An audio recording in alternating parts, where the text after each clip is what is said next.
வணக்கம் மக்களே, நம்ம சேனல்ல தொடர்ந்து ரிவ்யூஸ் தாங்க பார்த்துக்கிட்டு இருக்கோம். அந்த வகையில இப்ப நம்ம எதை பத்தின ரிவ்யூ பார்க்க போறோம் அப்படின்னா, நம்ம கார்த்திக் கதையில அடுத்து என்ன நடக்க போகுது அப்படிங்கறத பத்தி தாங்க இந்த வீடியோல பார்க்க போறோம். ஸோ மறக்காம இந்த வீடியோக்கு லைக் பண்ணிக்கோங்க, நம்ம சேனலையும் சப்ஸ்கிரைப் பண்ணிட்டு பக்கத்துல உள்ள பெல் ஐகானையும் கிளிக் பண்ணி ஆல்னு செட் பண்ணிக்கோங்க. அப்பதாங்க அடுத்தடுத்து வீடியோஸ் போடும்போது தொடர்ச்சியா உங்களுக்கு நோட்டிபிகேஷன் வரும், பார்க்கலாம். சரி வாங்க வீடியோல என்ன நடந்துச்சு அப்படிங்கறத பத்தி நம்ம இன்னைக்கு பார்ப்போம். நம்ம ராஜராஜாவும் மயில் வாகனமும் சேர்ந்து ரேவதிய ஸ்டாப் பண்றதுக்காக ஏர்போர்ட்டுக்கு போறாங்க. அங்க போயிட்டு நேரா ரேவதிய பாக்குறாங்க. ராஜராஜா ரேவதிய பார்த்ததோட ரேவதி அப்படின்னு கத்துறாங்க. ரேவதி அவங்க அப்பாவை பார்த்ததோட அதிர்ச்சியாக ரேவதி கார்த்திகிட்ட, ஐயோ அப்பா வந்துட்டாரு, அப்பாவுக்கு எப்படி நான் இங்க இருக்கிறது தெரியும். அப்ப ராஜா அதாவது கார்த்திக் சொல்றாரு, கண்டிப்பா உங்க மாமா மயில் வாகனம் தான் சொல்லியிருப்பாரு. அப்ப ரேவதி சொல்றாங்க, அப்பா கண்டிப்பா என்ன போக விட மாட்டாரே. கார்த்திக் சொல்றாரு, நான் எப்படியாவது அவர்கிட்ட பேசி சம்மதம் வாங்கிடுறேன், நீ கவலைப்படாத. ரேவதியும் சரி அப்படின்னு சொல்றாங்க. அப்ப ராஜராஜா அந்த இடத்துக்கு வந்துட்டு ரேவதிய பார்த்து, ரேவதி என்ன காரியம் பண்ற? அப்ப கார்த்திக் நேரா ராஜராஜாவை பார்த்து, மாமா ஒரு நிமிஷம் நான் சொல்றதை கேளுங்க. ராஜராஜா டக்குன்னு நம்ம கார்த்தியை பார்த்து, மாப்பிள்ள நீங்க எவ்வளவு பெரிய தியாகையா வேணும்னாலும் இருந்துக்கோங்க, அது எனக்கு கவலையே இல்லை. ஆனா இப்ப இங்க பாருங்க, ரேவதி உங்க கூட சேர்ந்து சந்தோஷமா வாழுவா அப்படின்னு தானே நான் எல்லாருமே எதிர்பார்த்துக்கிட்டு இருந்தோம். சாமுண்டீஸ்வரியும் அதே கனவுல தான் இருக்கா. ஆனா நீங்க பாட்டுக்கு ரேவதிய வெளிநாடு, அதுவும் 1 வருஷம் 2 வருஷம் இல்ல, 5 வருஷம் வெளிநாடு ரேவதிய அனுப்புவேன்னு சொல்லியிருக்கீங்க. என்ன நம்பிக்கையில நீங்க ரேவதியை அனுப்புறேன்னு சொல்லிக்கிட்டு இருக்கீங்க? இங்க பாருங்க, நீங்க பண்றது ரொம்ப பெரிய தப்பு மாப்பிள்ள. இது வரைக்கும் நீங்க எல்லாமே நல்லதுதான் பண்ணிருக்கீங்க. ஆனா நீங்க இப்ப செய்யற விஷயம் ரொம்ப பெரிய விஷயம். நீங்க பாருங்க மாப்பிள்ள, இது ரொம்ப பெரிய இஷ்யூ. எனக்கு எவ்வளவு கோவம் தெரியுமா வருது, நீங்க இப்படி பண்ணுவீங்கன்னு நான் எதிர்பார்க்கவே இல்லை அப்படின்ட்டு செம்ம கோவப்படுறாரு நம்ம ராஜராஜா. அப்பதான் நம்ம கார்த்திக் சொல்றாரு, மாமா ரேவதி வந்துட்டு போயிட்டு நல்லபடியா வேலை பார்த்து சாதிக்கணும் அப்படின்னு ஆசைப்படுறா. அப்ப ராஜராஜா சொல்றாரு, இத முன்னாடியே அவ சொல்லியிருந்தா நான் அனுப்பியிருப்பனே. ஆனா உங்களை விட்டு பிரியணும்னு நினைச்சு அவ கொஞ்சம் கூட இஷ்டமே இல்லாம இந்த வேலையை முடிவு பண்ணிருக்கா.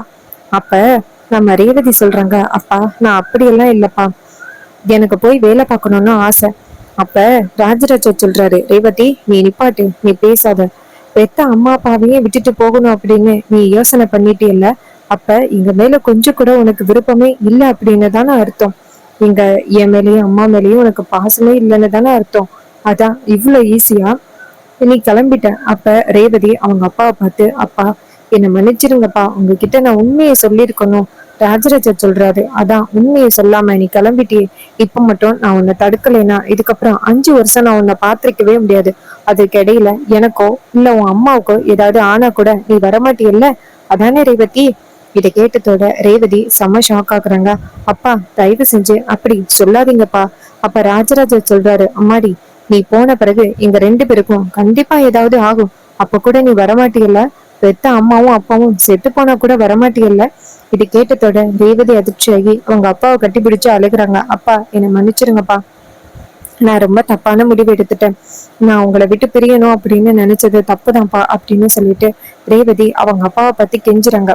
அப்ப ராஜராஜா சொல்றாரு, இங்க பாரு, இந்த வெளிநாடு போகணும் அப்படிங்கிறத இப்பயே கைவிடு, நீ வா வீட்டுக்கு. அப்ப ரேவதி வந்துட்டு ஆஹ் அவங்க அப்பாவை பார்த்து, அப்பா இல்லப்பா என்னால வர முடியாது. அப்ப நம்ம ராஜராஜா சொல்றாரு, ரேவதி நீ மட்டும் வரலைன்னா உன் அப்பாவை நீ உயிரோடவே பார்க்க முடியாது. இதை கேட்டதோட ரேவதி ரொம்ப அதிர்ச்சியாகி, ஐயோ அப்பா அப்படியெல்லாம் சொல்லாதீங்கப்பா, நான் வரேன்ப்பா அப்படின்னு சொன்னதோட மயில் வாகனம் சொல்றாரு, ரேவதி நான் சொல்லாம இருந்திருப்பேன், ஆனா நீ போயிட்டு வேலை பார்த்து நல்லா சாதிக்கணும் அப்படின்னு நினைச்சிருந்தீன்னா நான் கண்டிப்பா உன்னை அனுப்பியிருப்பேன் ரேவதி. ஆனா நீ இந்த ராவ் கார்த்தியை விட்டு பிரியணும் அப்படின்னு நினைச்சுதான் நீ இப்படிப்பட்ட ஒரு முடிவு எடுத்திருக்க. அதுக்கு நான் கண்டிப்பா உடந்தையா இருக்க மாட்டேன். வா ரேவதி அப்படின்னு சொல்லிட்டு ரேவதியை வீட்டுக்கு கூப்பிடுறாங்க. ராஜராஜா கார்த்தியை பார்த்து, வாங்க மாப்பிள்ள, நீ உங்களையும் தான் சொல்றேன், வாங்க போகலாம் அப்படின்னு சொன்னதோட கார்த்தியும் சரி அப்படின்னு சொல்லிட்டு கிளம்புறாரு. வெளிநாடு போக போன ரேவதியை தடுத்து ராஜராஜாவும் மயில் வாகனமும் வீட்டுக்கு கூட்டிட்டு வராங்க. இன்னொரு பக்கம் நம்ம சந்திரா என்ன பண்றாங்கன்னா, ரேவதி இந்நேரம் ஆஸ்திரேலியா போற பிளைட்ல ஏறி இருப்பா, இப்பதான் நம்ம சாமுண்டீஸ்வரிய தூண்டுறதுக்கு சரியான நேரமா இருக்கும் அப்படின்னு சந்திரா இங்கிருந்து சாமுண்டீஸ்வரிய பார்த்து, அக்கா நம்ம எல்லாருமே மோசம் போயிட்டக்கா. ரேவதி இப்படி நம்மளுக்கு நம்பிக்கை துரோகம் பண்ணுவான்னு எதிர்பார்க்கவே இல்லை.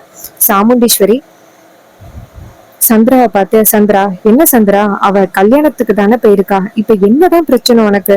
அப்ப சந்திரா சொல்றாங்க, அக்கா அவ ஒன்னும் கல்யாணத்துக்கு போகல, நம்ம எல்லாரையுமே பிரிஞ்சு ஆஸ்திரேலியா போயிட்டா. இப்பதான் என் ஃப்ரெண்டு ஒருத்தி கால் பண்ணி ரேவதி ஆஸ்திரேலியா போற ஃபிளைட்ல போயிட்டதா சொன்னான். இதை கேட்டதோட சாமுண்டீஸ்வரிக்கு செம ஷாக்கு. டக்குன்னு எந்திரிச்சு, சந்திரா பொய் சொல்லாத. அப்ப சந்திரா சொல்றாங்க, அக்கா நான் ஏன்கா பொய் சொல்லணும், அவ ஆஸ்திரேலியா போனதுதான் உறுதி. அதே நேரம் சாமுண்டீஸ்வரி சொல்றாங்க, என் பொண்ணு கண்டிப்பா ஆஸ்திரேலியா போயிருக்க மாட்டா, என் மாப்பிள்ளை இப்ப வருவாரு, அவர் வந்துட்டு என்கிட்ட சொல்லுவாரு அப்படின்னு. அதே நேரம் நம்ம சந்திரா சொல்றாங்க, அதுக்கெல்லாம் வாய்ப்பே இல்லை. ஏன்னா அவருதான் இதுக்கான ஏற்பாடுகள் எல்லாத்தையுமே பண்ணது. உன் மாப்பிள்ள தான் ரேவதி ஆஸ்திரேலியா போகணும் அப்படிங்கிறதுக்காக பாஸ்போர்ட்ல இருந்து விசாவுல இருந்து பொருள்ல இருந்து எல்லாமே வாங்கி கொடுத்தது. ரேவதி ஆஸ்திரேலியா போறதுக்கு பக்கபலமா இருந்ததே அவர் தான். அது மட்டும் இல்லக்கா, ரேவதி இப்ப போனா 5 வருஷம் கழிச்சுதான் வருவாளாம். அதற்கு இடையில இங்க வர்றதுக்கு வாய்ப்பே இல்லையா. இது கேட்டதோட சாமுண்டீஸ்வரி சொல்றாங்க, இங்க பாரு சந்திரா, நீ மட்டும் சொன்னது உண்மையா இருந்துச்சுன்னா கண்டிப்பா நான் ரேவதி நான் சும்மா விட மாட்டேன். அப்ப சந்திரா சொல்றாங்க, அக்கா இனிமே ரேவதியை உன்னால என்னக்கா பண்ண முடியும், இது எல்லாத்துக்குமே ஒட்டுமொத்த காரணம் உன் மாப்பிள்ள ராஜா தான். அவன் தான் திட்டம் போட்டு உன்கிட்ட இருந்து உன் பொண்ணை பிரிச்சுட்டான். அவன் வந்ததோட அவன் சட்டையை பிடிச்சு கேளுக்கா. அதே நேரம் சாமுண்டீஸ்வரி சொல்றாங்க, ராஜா மாப்பிள்ள வரட்டும், அவர்கிட்ட கேக்குறேன், அது மட்டும் பொய்யா இருந்துச்சு அப்புறம் சந்திரா உனக்குதான் பிரச்சனை. அப்ப ரோஹிணி சொல்றாங்க, அம்மா காலையில இருந்தே ரேவதியோட முகமும் சரியில்லாம இருந்துச்சுமா, ஒருவேளை சித்தி சொல்ற மாதிரி ரேவதி நம்மளையெல்லாம் விட்டுட்டு ஆஸ்திரேலியா போயிட்டாலோ. இது கேட்டதோட சாமுண்டீஸ்வரி சொல்றாங்க, என் பொண்ணு என்கிட்ட போய் சொல்லாம எங்கேயும் போக மாட்டா அப்படின்னு. அப்ப சந்திரா சொல்றாங்க, அதான் சொல்லிட்டாளே அக்கா அப்படின்னு. அந்த நேரம் நம்ம கார்த்திக் வராரு. கார்த்திக் வந்ததோட சந்திரா சொல்றாங்க, பாத்தியாக்கா உன் மாப்பிள்ள அவங்கள டிரா பண்ணிட்டு வந்துட்டான், இனிமே ரேவதிய பார்க்கவே முடியாது நம்மளால. சந்திரா நேரா கார்த்திகிட்ட, எங்களுக்கு இப்படிப்பட்ட ஒரு துரோகத்தை பண்ணிட்டியே, எங்க வீட்டு பொண்ணு எங்க கிட்ட இருந்து பிரிச்சுட்டியே அப்படின்னு சொல்றாங்க. இது கேட்டதோட நம்ம கார்த்திக் அமைதியா நிக்கிறாரு. சாமுண்டீஸ்வரி சொல்றாங்க, மாப்பிள்ள சந்திரா என்ன சொல்றா தெரியுமா, நீங்க ரேவதிய ஆஸ்திரேலியா அனுப்பிட்டு வந்துட்டீங்களாம், அதுவும் ரேவதி ஆஸ்திரேலியா போனா 5 வருஷத்துக்கு திரும்பி வரவே மாட்டாளாம். என்னெல்லாம் சொல்றா பாருங்க. இதை கேட்டதோட கார்த்திகி எதுவுமே சொல்லவே இல்லை, அமைதியா இருக்காரு. அப்ப சந்திரா சொல்றாங்க, பாத்தியாக்கா எப்படி அமைதியா இருக்காங்க, இந்த அமைதிக்கு என்ன காரணம்னு உனக்கு தெரியுமா, எல்லாமே உண்மை. அவன் கொண்டு போய் ரேவதிய ஆஸ்திரேலியாவுக்கு அனுப்பிட்டு வந்துட்டான், அதனாலதான் எதுவும் பேசாம அமைதியா இருக்கான். இப்படி நம்ம ஒட்டுமொத்த குடும்பத்தையும் இப்படி பிரிச்சுட்டான் பாத்தியாக்கா அப்படின்னு சொன்னதோட நம்ம சாமுண்டீஸ்வரி ராஜாவை பார்த்து, மாப்பிள்ள சந்திரா பாட்டுக்கும் அடுக்கடுக்கா உங்க மேல பழி சொல்லிக்கிட்டே இருக்கா, எதுக்குமே பதில் சொல்லாம நீங்க இப்படி அமைதியா இருக்கிறத பார்த்தா எனக்கு பயமா இருக்கு மாப்பிள்ள, சொல்லுங்க மாப்பிள்ள என்ன நடக்குது அப்படின்னு கேக்குறாங்க. அப்ப நம்ம கார்த்திக் வந்துட்டு எதுவுமே பேசாம இன்னுமே அமைதியா இருக்காரு.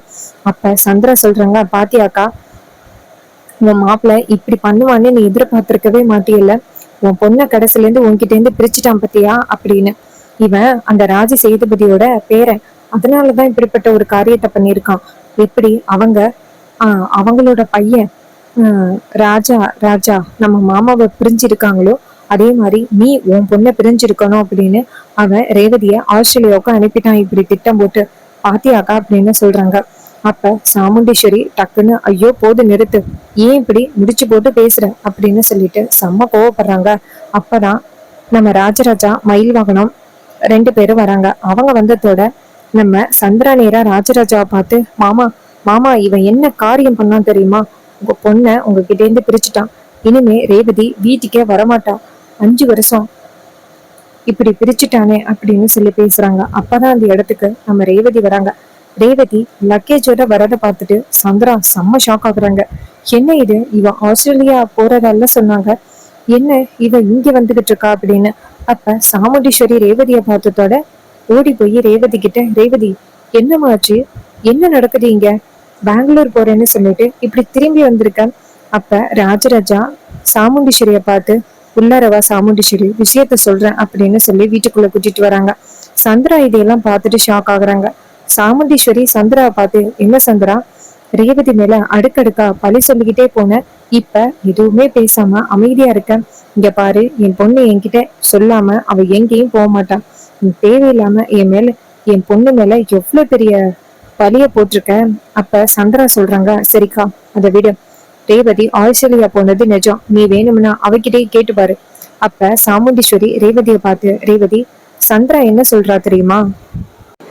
நீ வீட்டுல உள்ள எல்லாரையுமே விட்டுட்டு ஆஸ்திரேலியால வேலை பாக்குறதுக்காக 5 வருஷம் அக்ரிமெண்ட்ல கையெழுத்து போட்டு ஆஸ்திரேலியா போயிட்டா அப்படின்னு இந்த சந்திரா சொல்றா. இதெல்லாம் நம்புற மாதிரியா இருக்கு ரேவதி. ரேவதி, அம்மா பேச்சு கேட்காம நீ எப்படி ரேவதி போவ அப்படின்னு கேக்குறாங்க. அப்ப ரேவதியும் அமைதியா இருக்காங்க.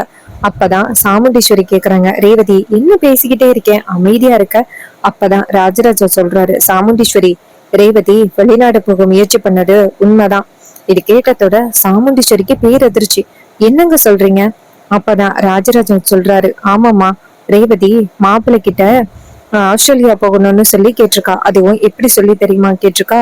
உன் கூட வாழ்றதுக்கே எனக்கு விருப்பமே இல்லை, இருந்தா பைத்தியம் ஆகிடுவேன் அப்படின்னு சொல்லி பாஸ்போர்ட்டை அப்ளை பண்ண சொல்லியிருக்கா. நம்ம மாப்பிள்ள தான் ரொம்ப நல்லவராச்சே, அவரு ரேவதிக்கு பாஸ்போர்ட்டையும் அப்ளை பண்ணிட்டாரு.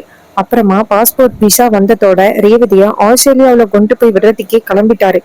நல்ல வேலை கடைசி நேரத்துல மயில் வாகன மாப்பிள்ளைக்கு உண்மை தெரிஞ்சு என்கிட்ட சொல்லிட்டாரு.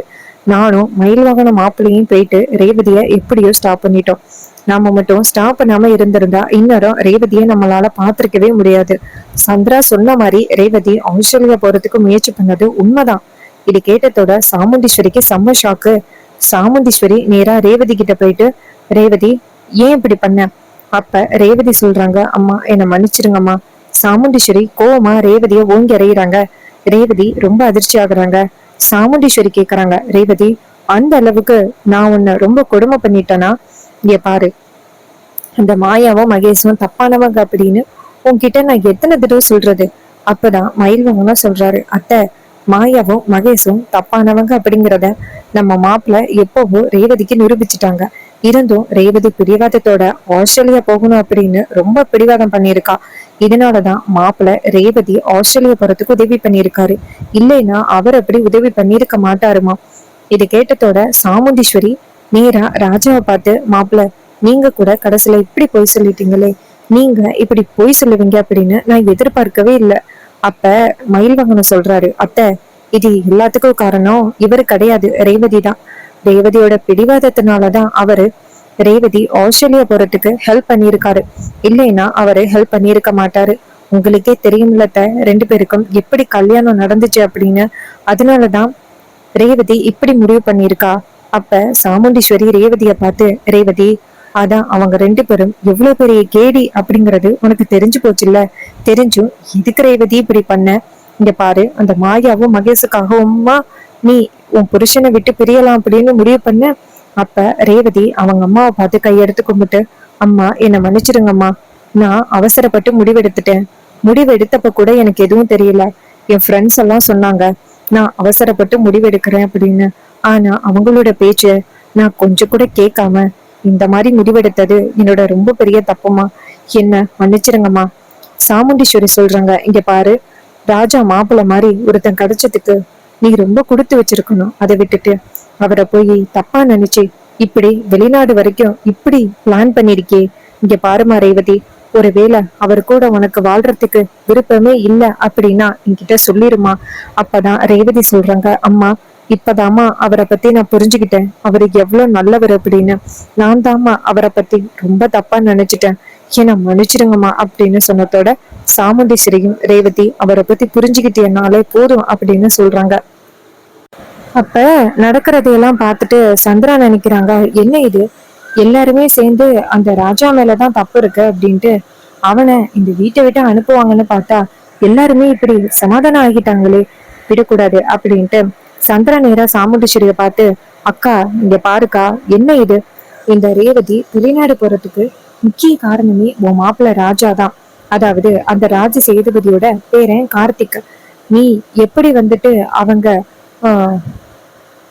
மாமாவை பிரிஞ்சிருக்காங்களோ, அவங்க பிள்ளைய பிரிஞ்சிருக்காங்களோ, அதே மாதிரி நீ உன் பொண்ணை பிரிஞ்சிருக்கணும் அப்படின்னு நினைச்சு அவங்க எல்லாரும் சேர்ந்து இப்படிப்பட்ட ஒரு சூழ்ச்சிய கொண்டுட்டு வந்திருக்காங்க. இது எதுவுமே தெரியாம நீ இப்படி சப்போர்ட் பண்ணிக்கிட்டு இருக்க. அப்ப சாமுண்டீஸ்வரி கேக்குறாங்க, சந்திரா எதுக்கு எது முடிச்சு போட்டு பேசணும் அப்படின்னு உனக்கு கொஞ்சம் கூட விவஸ்தையே இல்லையா? இங்க பாரு, இதுக்கப்புறம் தயவு செஞ்சு பேசாத. அதான் ரேவதி அவளோட தப்ப உணர்ந்துட்டா, ராஜா கூட சேர்ந்து வாழ்றேன் அப்படின்னு ஒத்துக்கிட்டால, அப்புறம் எதுக்கு நீ இப்ப பிரச்சனை உண்டாக்கிட்டு இருக்க? இங்க பாரு சந்திரா, இப்படியே பேசி பேசி லைஃப் வேஸ்ட் பண்ணாத போ அப்படின்னு சொன்னதோட சந்திரா ஷாக் ஆகி இந்த இடத்துல இருந்து போறாங்க.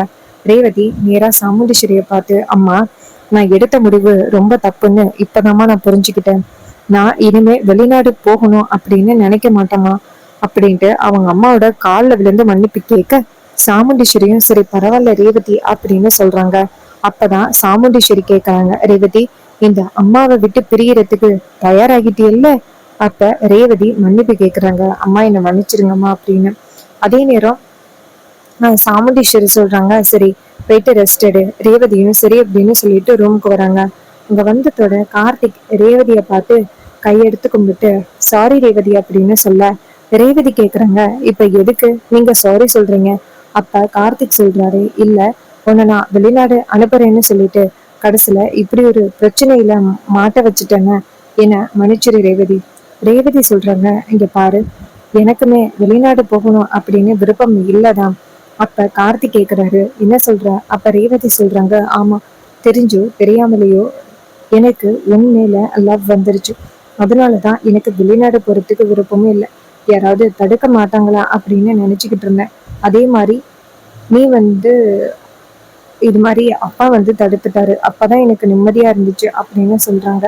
இதை கேட்டதோட செம ஷாக் ஆகுறாங்க நம்ம கார்த்திக். அப்ப ரேவதி சொல்றாங்க, எனக்கு உன் கூட சேர்ந்து வாழணும் அப்படின்னு ஆசை. இது கேட்டதோட கார்த்திக் எதுவுமே சொல்லாம அந்த இடத்துல இருந்து போறாரு. கார்த்திக் அமைதியா போறத பார்த்துட்டு ரேவதி ஷாக் ஆகுறாங்க.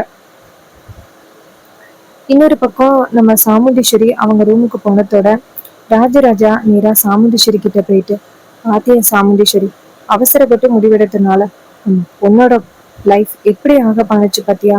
அப்ப சாமுண்டீஸ்வரி சொல்றாங்க, இல்லைங்க, ராஜாவை ரேவதிக்கு கல்யாணம் பண்ணி வச்சது தப்பு அப்படின்னு சொல்றீங்களா? அப்ப அவரு சொல்றாரு, என்னம்மா இப்படி சொல்ற? நீ எடுத்த முடிவுக்கு என்னைக்குமே மறுப்பு சொல்ல மாட்டேம்மா. இங்க பாரு, ராஜாவை ரேவதிக்கு கல்யாணம் பண்ணி வைக்கணும்னு நீ எடுத்த முடிவு ரொம்ப நல்ல முடிவுமா. அந்த முடிவு என்னைக்குமே கெட்ட முடிவே கிடையாது. அப்ப சாமுண்டேஸ்வரி கேக்குறாங்க, அப்புறம் ஏங்க அவ மட்டும் புரிஞ்சுக்க மாட்டேங்கிறா? ராஜராஜா சொல்றாரு, அம்மாடி, அவ புரிஞ்சுக்கிறதுக்கு கொஞ்ச நாள் ஆகும். அது வரைக்கும் அவளுக்கு கொஞ்சம் டைம் கொடுக்கணும். இது கேட்டதோட சாமுண்டேஸ்வரியும் சரிங்க அப்படின்னு சொல்றாங்க. அதே நேரம் ராஜராஜாவும், சரிம்மா, நீ அதை பத்தி எதையும் கவலைப்படாம ரெஸ்ட் எடு, சரியா? இது கேட்டதோட சாமுண்டீஸ்வரியும் சரிங்க அப்படின்னு சொல்றாங்க. ஸோ இந்த கதை உங்களுக்கு பிடிச்சிருந்துச்சு அப்படின்னா இந்த வீடியோவுக்கு மறக்காம லைக் பண்ணிக்கோங்க. இந்த சேனலை சப்ஸ்கிரைப் பண்ணிட்டு பக்கத்துல உள்ள பெல்லைக்கானையும் கிளிக் பண்ணி ஆல்னு செட் பண்ணிக்கோங்க. அப்பதாங்க அடுத்தடுத்து வீடியோஸ் போடும்போது தொடர்ச்சியா உங்களுக்கு நோட்டிஃபிகேஷன் வரும் பார்க்கலாம். தேங்க்யூ ஃபார் வாட்சிங்.